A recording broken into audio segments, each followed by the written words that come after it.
Hi, I'm Stephen L. Rush, Stephen spelled with P-H-E-N, and I'm known as an officer of the Constitution and leading voice behind the federal recall election.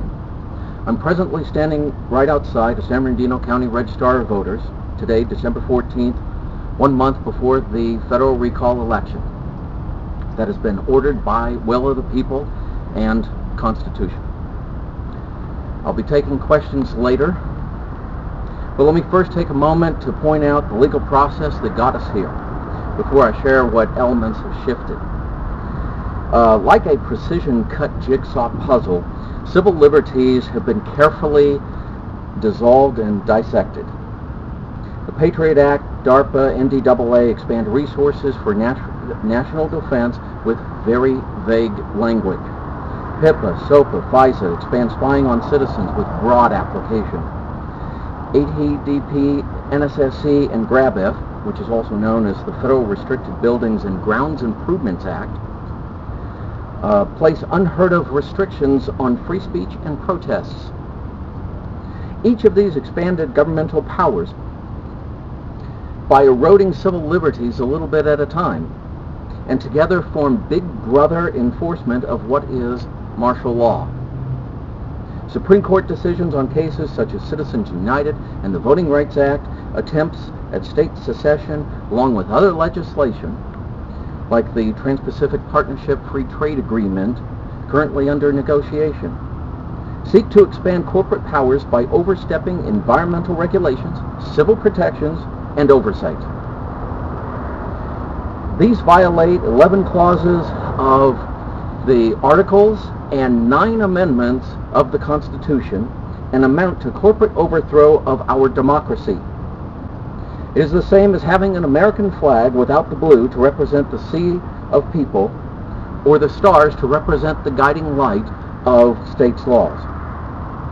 Make no mistake about it, what the federal government has been doing is treasonous, and the people won't allow for it. With that, the people have protested in the streets, met in Continental Congress, sent letters and petitions, served legal documents on the court, but nothing was resolved. So the people have filed for petitionless federal recall based on the body of petitions already made, requiring specific performance, including laws of the people to be imposed, to restore order for constitutionally authorized and balanced government, and to bring restitution to the people for harm that must be resolved.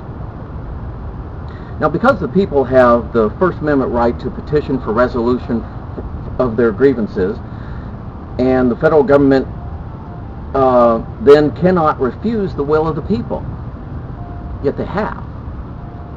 The government has and has continued to make laws and take action that is at odds with the Constitution, especially for the benefit of a few. The U.S. federal government has shown contempt for the Constitution and is not authorized of the Constitution to do so. Now, the U.S. normally has delegated authority that is not reserved for the states, according to the Powers Clause of the 10th Amendment.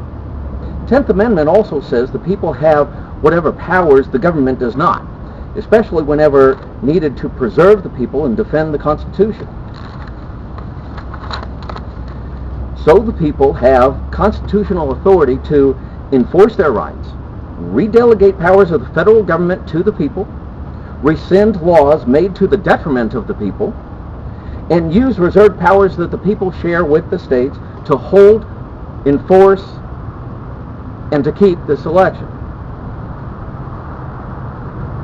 These powers of the people amend and supersede the privilege of Congress to expel its members and to impeach, as well as reassigns the license for the court's jurisdiction and to choose our own electors. All filings and proceedings for the federal recall election have been made according to applicable law. This is the law of the land. No law or act of malice can stop the federal recall election. It is going to happen. It has the force of law, the highest law. For without the constitutional authority and right of the people, the Constitution itself would be in jeopardy.